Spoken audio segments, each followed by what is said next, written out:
အားလုံးပဲမင်္ဂလာပါရှင်နေ့ရက်နေ့အတွက်ပါတရက်နေ့ကတော့မနေ့ပိုင်းနဲ့အဆင်ပြေတယ်ညနေကအဆင်မပြေသွားဘူးညနေကျတော့တထိတ်ဆိုတဲ့ကပြီးလုံးသွားနော်တထိတ်ဆိုတွေကပြီးလုံးသွားမရှိတော့ပါတော့နော်အဲ့လိုပြီးလုံးသွားတယ်မနေ့ကတော့အကက်ခွေကအဆင်ပြေသွားတယ်နော်သုံးလုံးကလည်းတစ်လုံးဝဲသွားတယ်ဟိုက1နှစ်6ဟိုကထွက်သွားတာက2 4 6တစ်နေရာမှာ4ထည့်လိုက်ရင်တော့မဆိုဘူးเนาะဟိုအားလိုက်မယ်ဆိုရင်တော့ပါမှာပေါ့เนาะအပတ်တိုင်းတစ်လုံးဝဲနေရရင်เนาะ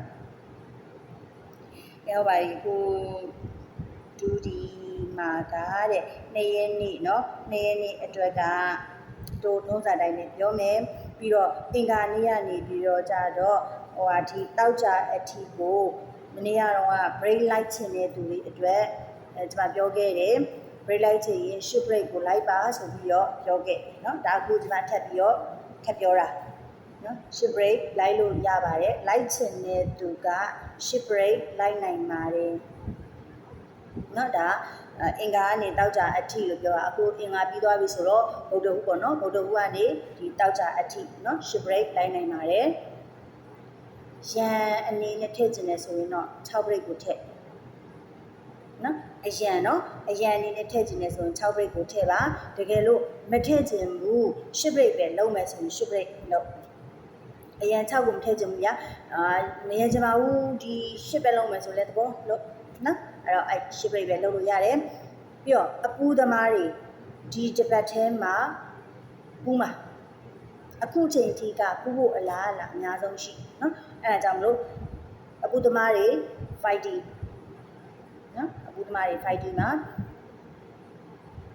ပြီးတော့ကျမရဲ့9လုံးအခွေအပူပါနော်9လုံးအခွေအပူပါကတ်ကိုစော့နေတဲ့သူများကိုပြောချင်တယ်အားမလျှော့နဲ့နော်အခုမှ2ရက်ပဲရှိသေးတယ်သွားဆက်သွားနော်ဆက်သွားဟုတ်ပြီအဲ့တော့နေတိုက်ကနေကုန်ပတ်တီ9နှစ်4 1ခွန်3ည9အကတ်ခွေနော်နေကုန်ပတ်တီက9နှစ်4 1ခွန်3ည9အကတ်ခွေကျေးဇူးတင်ပါတယ်ဘိုင်ဘိုင်